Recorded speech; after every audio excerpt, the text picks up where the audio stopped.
जीतना और हारना ये तो जिंदगी का दस्तूर है। यहाँ कोई जीत कर भी हार जाता है और हार कर भी जीत जाता है, लेकिन जीतने का सही मतलब क्या होता है ये बहुत कम लोग समझ पाते हैं। जी हाँ दोस्तों, आज मैं आपके साथ शेयर करूंगा 3 मुख्य चीजें। नंबर 1, जीतने का सही मतलब क्या होता है। नंबर 2, हमारी जीत में हमारा चरित्र किस हद तक महत्वपूर्ण है। और नंबर 3, एक विजेता पूरी जिंदगी किस सोच के साथ जीता है। Hi, this is Arun Chaturvedi, your friend.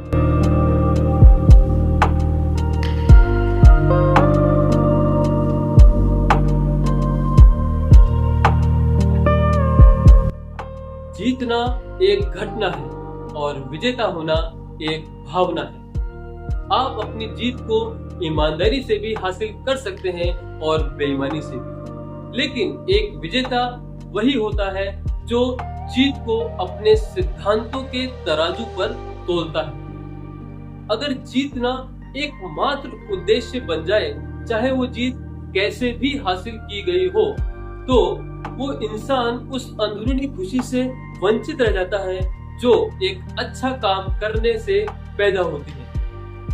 आपकी जीत में अगर बेईमानी का अंश है तो आप कभी एक विजेता के वाइब्रेशंस को महसूस ही नहीं कर सकते। ऐसा करके आप लोगों की नजर में तो जीत सकते हैं, लेकिन खुद की नजर में हमेशा के लिए हार जाते हैं। किसी ने ठीक ही कहा है कि किसी सम्मान के योग्य होते हुए भी उसे न पाना अयोग्य होकर उसे पाने से बेहतर है। यानी अगर आप किसी सम्मान के योग्य हैं, काबिल हैं, लेकिन किसी वजह से आपको वो हासिल ना हो पाए, तो किसी हद तक, एक हद तक इट इज एक्सेप्टेड, ये एक्सेप्टेड है। लेकिन अगर आप उस सम्मान के हकदार ही नहीं हैं और फिर आपको वो सम्मान दिया जा रहा है, then it is not accepted.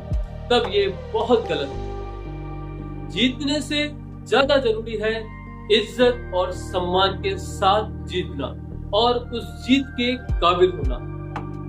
बेईमानी की जीत से सम्मान के साथ हार जाना ज्यादा अच्छा होता है, क्योंकि सम्मान के साथ हार जाने से दिखता है कि यहाँ तैयारी की कमी थी, लेकिन बेईमानी की जीत से ये दिखता है कि यहाँ चरित्र की कमी थी। किसी इंसान को ये पता हो कि कोई नहीं जान पाएगा कि उसने क्या किया और क्या नहीं किया, तब वो क्या करता है, इससे उसके चरित्र की असली पहचान होती है। और किसी भी जीत के लिए, किसी भी दर्जे की जीत के लिए अपने चरित्र के साथ समझौता करके किसी बेईमानी भरे काम को करना या जल्दी कामयाब होके गलत कामों को करना, इनको अपनाना कभी भी ठीक नहीं हो सकता।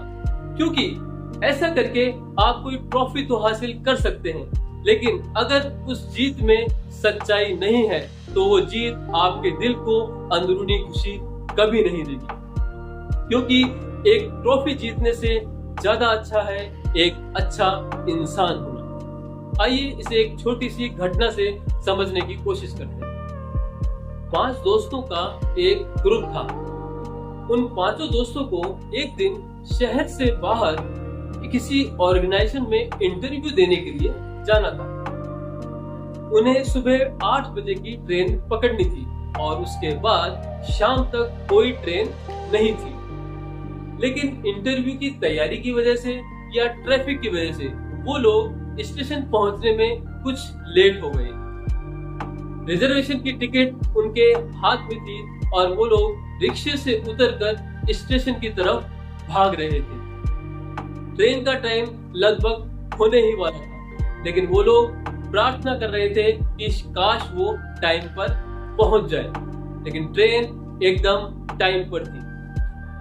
लेकिन भागते भागते उनमें से एक दोस्त रास्ते में रखी हुई किसी टेबल से टकरा गया जिस पर फलों का टोकरा रखा था। सारे फल इधर उधर बिखर गए और खराब हो गए, लेकिन उनके पास रुकने का टाइम नहीं था, इसलिए वो दौड़ते रहे और ट्रेन लगभग चल ही दी थी कि वो सब लोग ट्रेन में चढ़ गए, सिवाय एक को छोड़कर।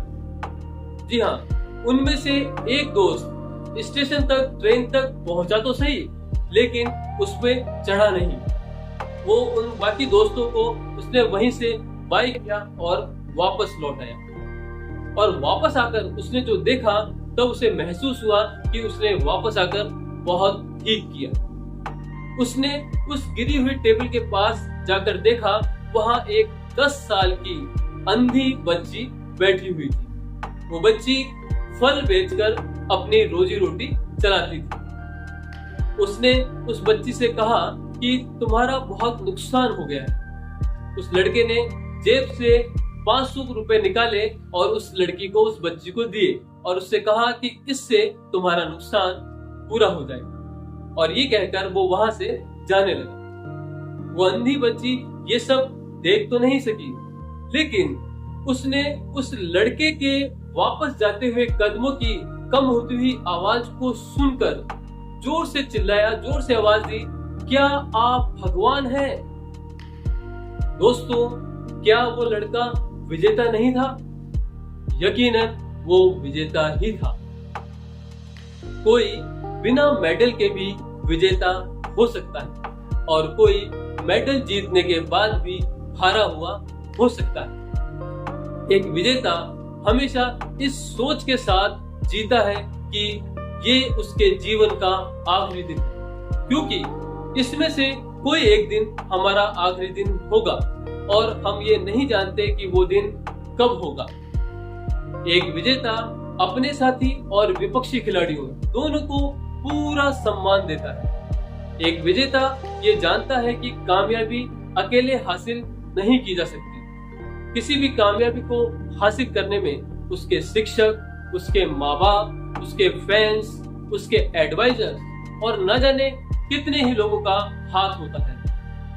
हम हमारी कामयाबी में जितने लोगों ने हमारी मदद की है, उनका कर्ज पूरी तरह से कभी हम चुका नहीं सकते और इसलिए एक विजेता उनका शुक्रिया अदा करने के लिए उसके पास एक ही रास्ता रह जाता है कि वो आने वाली पीढ़ियों का मार्गदर्शन करे। सुकरात ने प्लेटो को शिक्षा दी, प्लेटो ने अरस्तु को पढ़ाया और अरस्तु सिकंदर महान के शिक्षक बने। ज्ञान अगर एक से दूसरे को हासिल न हुआ होता तो कब का मर चुका होता। ऐसे ही एक विजेता प्रकृति से जो लेता है, वो लोगों का मार्गदर्शन करके प्रकृति को वापस लौटा देता है और इस तरह एक विजेता अपनी कामयाबी के निशान पीछे छोड़ता जाता है। तो दोस्तों, जीत हासिल कीजिए मगर अपने चरित्र के साथ समझौता कभी मत कीजिए और एक विजेता बनिए। उम्मीद करता हूँ आपको ये वीडियो पसंद आया होगा। अगर वीडियो पसंद आया हो तो उसे एक लाइक कर दें, अपने फ्रेंड्स एंड फैमिली के साथ शेयर कर दें और अगर आप इस चैनल पर नए हैं तो प्लीज सब्सक्राइब माय चैनल। जल्दी मिलूंगा आपसे अपने नेक्स्ट वीडियो के साथ। तब तक के लिए नमस्कार।